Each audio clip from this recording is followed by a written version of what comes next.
Ini benar-benar PR-nya Coach Indra ya. Ketika kita sudah coba build up bagus, kemudian ball possession-nya sudah menguasai. Kalau yang gue lihat, ya memang kita kehilangan kreativitas ketika sudah di sepertiga akhir pertahanan lawan.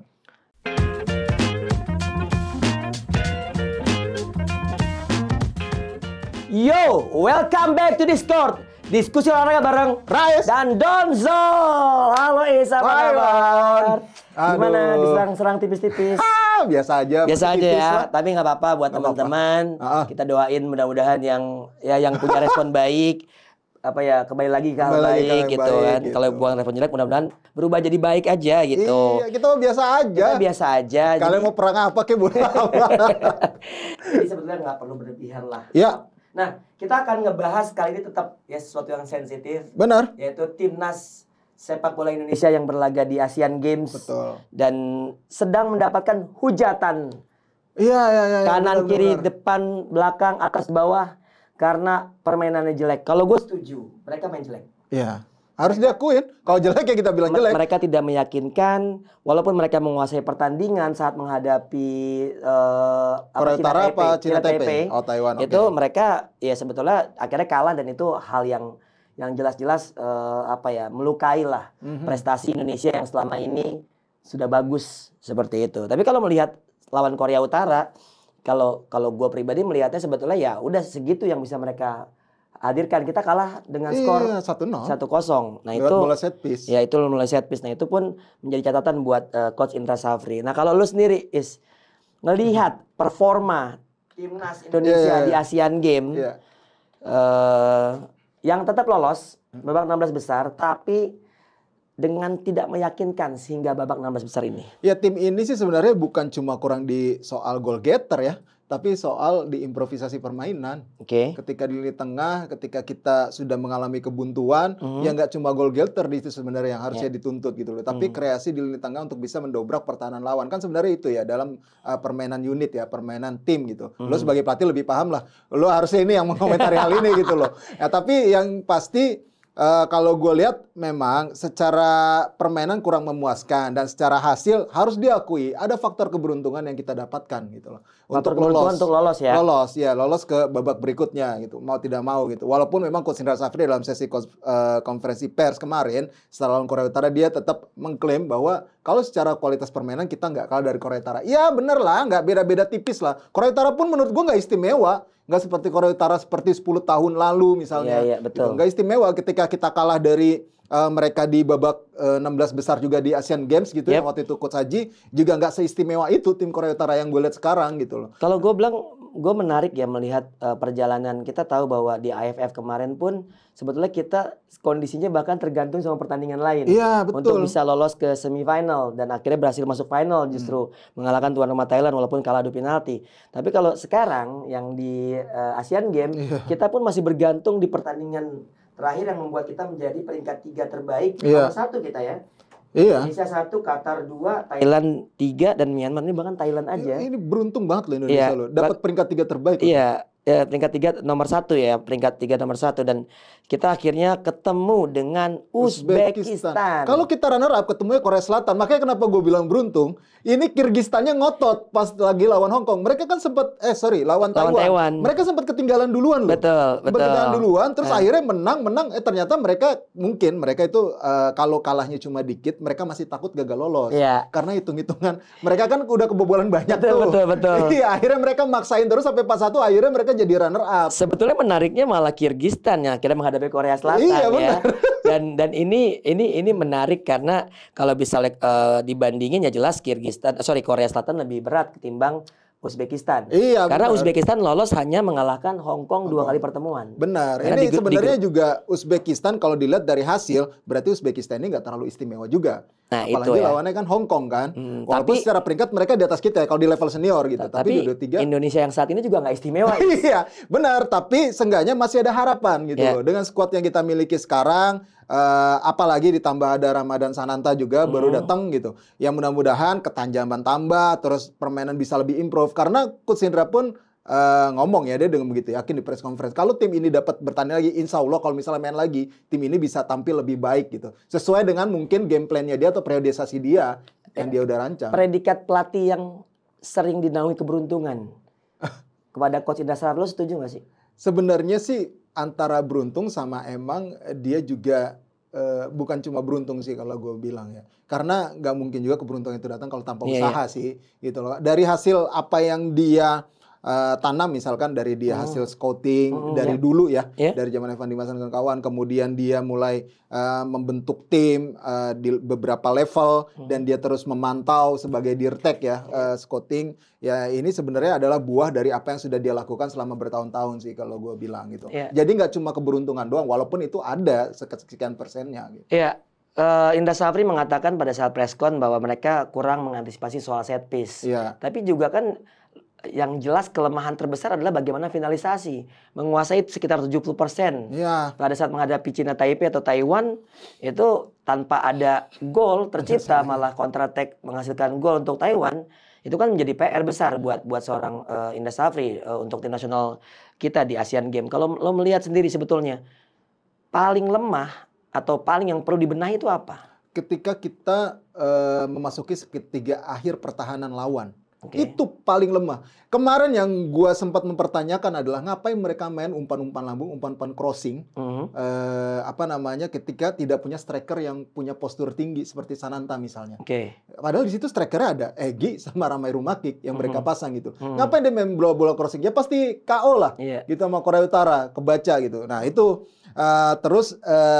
tusukan-tusukan ke dalam kotak penaltinya itu ya kurang gitu loh. Terlihat banget mereka tidak bisa melakukan kombinasi kreativitas untuk melakukan kombinasi untuk bisa menerobos area kotak penalti dan menghasilkan peluang ataupun gol. Nah, itu yang menjadi PR sebenarnya di sepertiga akhir pertahanan lawan. Ini benar-benar PR-nya Coach Indra ya. Ketika kita sudah coba build up bagus, kemudian ball possession-nya sudah menguasai, kalau yang gue lihat ya memang kita kehilangan kreativitas ketika sudah di sepertiga akhir pertahanan lawan.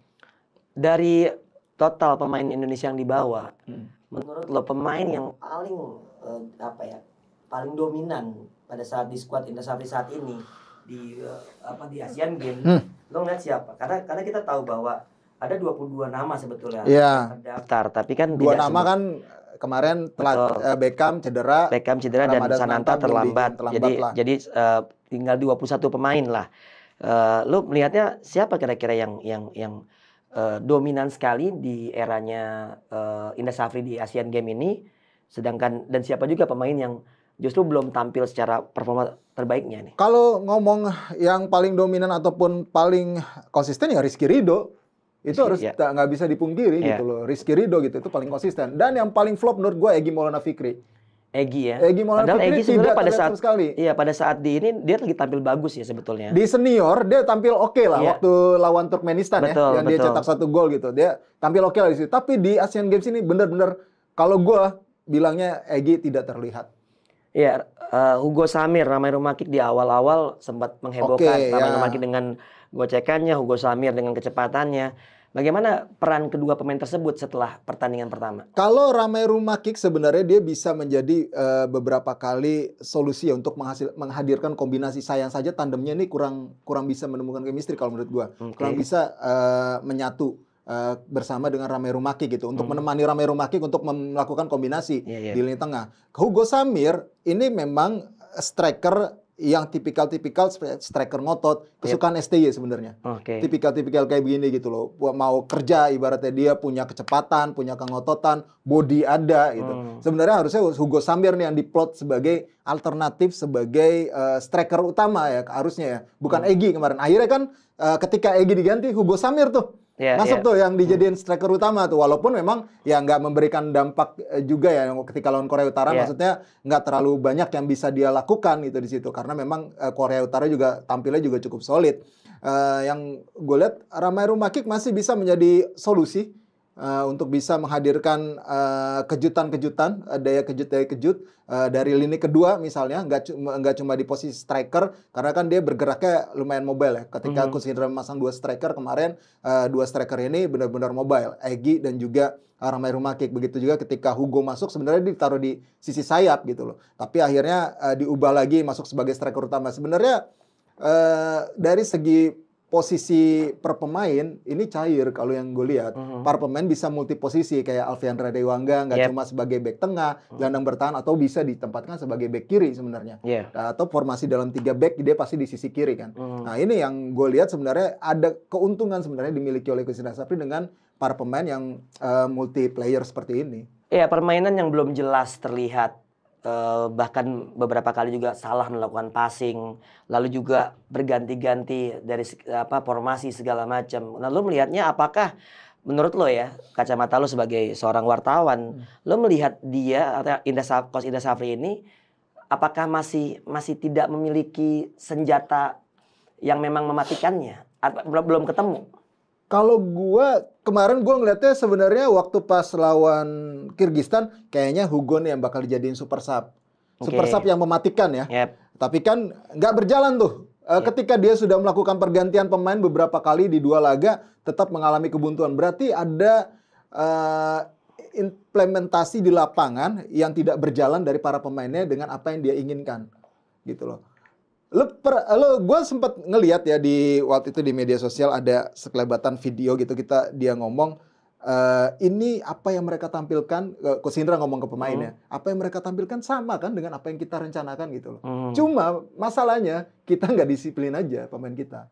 Itu yang gue lihat ya, kalau gue tangkap dari situasi itu ya, berarti kan di sini memang fokus dan disiplin penuh juga dibutuhkan dari para pemain. Tapi kan ya memang 90 menit permainan bola lu sendiri. Gak mungkin bisa fokus terus. Ya, tekanan dari supporter tanah air.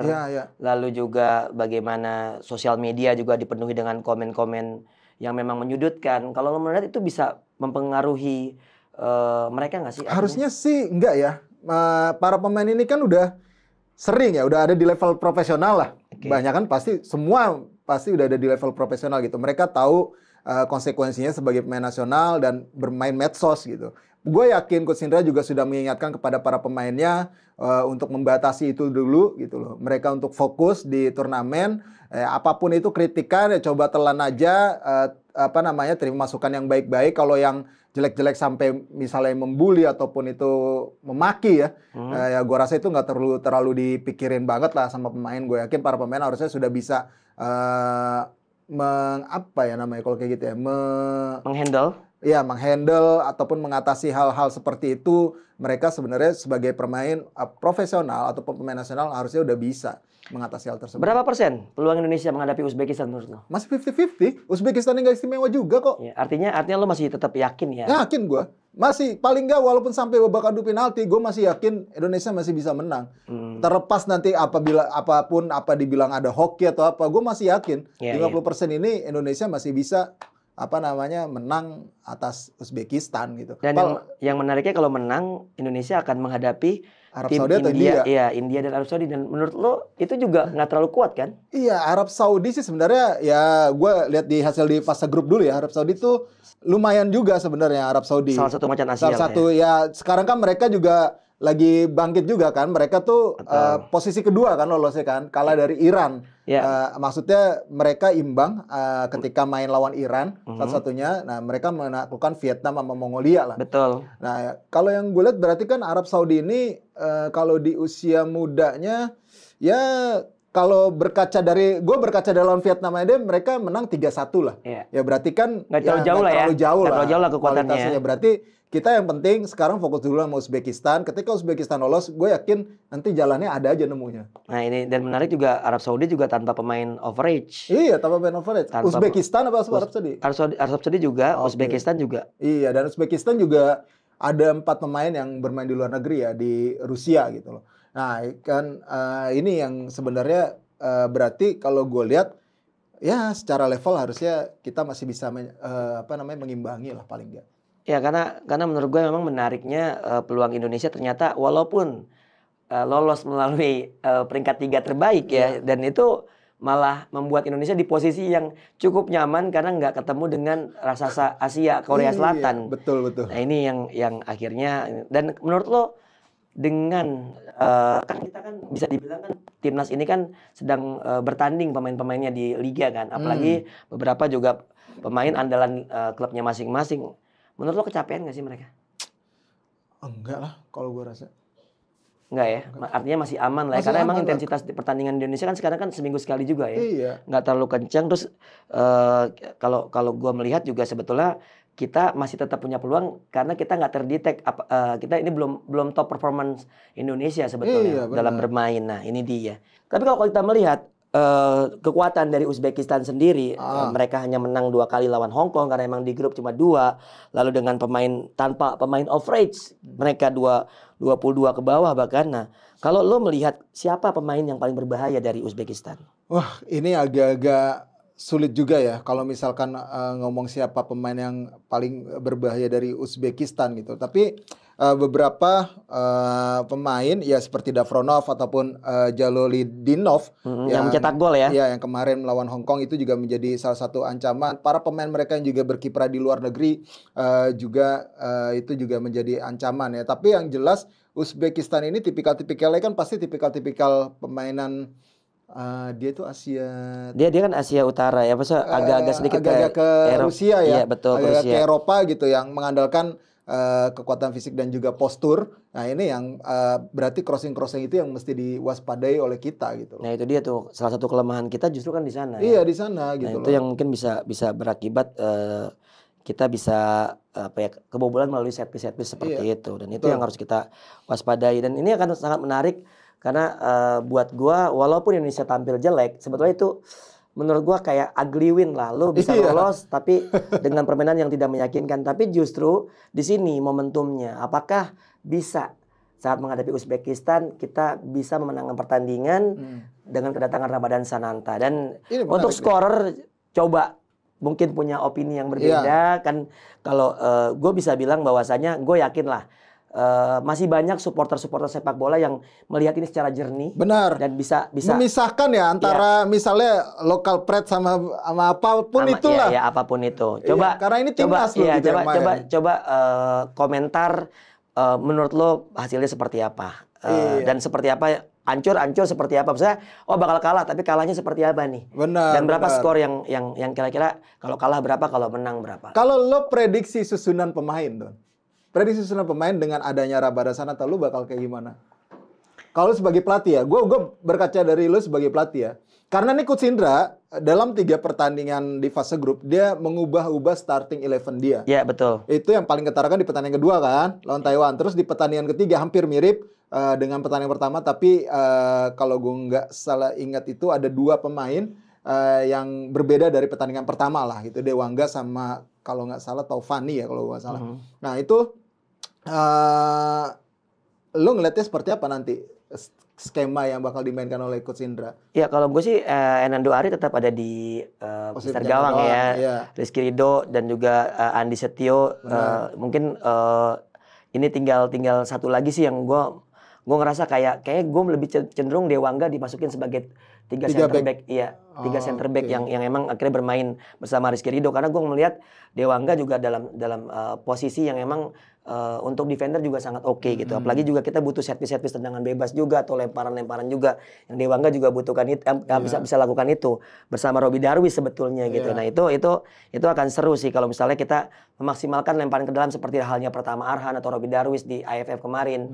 Dewangga juga punya kemampuan lemparan ke dalam. Di lini tengah gue rasa Egy Maulana harus ditarik agak sedikit tidak terlalu ke striker, artinya lebih ke gelandang bersama Abimanyu ya. Tapi gue melihat juga kalau misalnya di sektor ke depan kalau ada Ramadan Sananta, Rame Rumakik harus ada tetap sebagai second strikernya. Second atau pendamping jadi 2 striker? Kalau gue bilang sih second striker. Jadi kayak lebih ke kayak IMF-nya lah gitu kan, attacking midfield forward-nya, dan yang di kanan kirinya mungkin ada Egy bisa, tapi Abi sama Rahmat Irianto ada di tengah. Nah, kalau gue Rahmat Irianto sayangnya nggak bisa main karena akumulasi kartu. Nggak bisa main ya? Iya, jadi kalau gue benar Hernando kiper. Ini pakainya gue 4-2-3-1 sih kayaknya nih dengan adanya Ramadan Sananta ya. Iya, di kanan ada Robi Darwis, tengahnya itu ada Andi Setio, kemudian ada Rizky Ridho, di kirinya Donitri Pamungkas. Di gelandang bertahan itu ada Alfiandra Dewangga bakal ditempatin di situ untuk menggantikan peran Rahmat Irianto plus Sahrian Abimanyu yang akan jadi double pivot yang akan jadi di playmaker.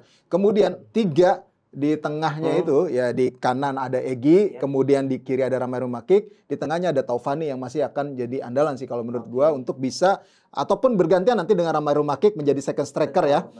Untuk bisa menopang Ramadan Sananta di depan gitu loh. Nah, ini formasi yang mungkin kalau menurut gua ideal ya. Nggak tahu kalau mau teman-teman idealnya seperti apa formasinya? Kalau emang lu punya opini sendiri, bener, bisa juga tulis di kolom komen. Dan prediksi skornya berapa? Nah itu mungkin akan kalau skor? Gua kayaknya pertandingan ini kita bakal menang tipis 1-0. Gua berakhir dengan adu penalti. Lo adu penalti ya? Iya sih gua. Oke. Jangan lupa like, comment, share, dan subscribe YouTube channel Skor Indonesia. Jangan lupa juga tentunya kolom komennya diisi. Betul. Bisa dengan hal yang positif aja ya. Udah capek, udah capek banget. Gak apa-apa juga sih kalau lo, tapi ya yang asal ini aja ya. Maksudnya asal lo mau kritik mau apapun terserah lo lah. Tapi asal bahasanya tapi sopan sebetulnya aja. sih gue nggak baca sih. jadi gue melihatnya kayak apa ya, kayak gak enak aja gitu. Iya betul. Kita buat Indonesia semua siapapun itu, dan mudah-mudahan juga lo semua juga bisa menilai, melihat kinerja orang juga dengan sangat baik. Iya. Seperti itu. Oke, gue Doni Jola. Gue Reza Tan. Ciao. Bye.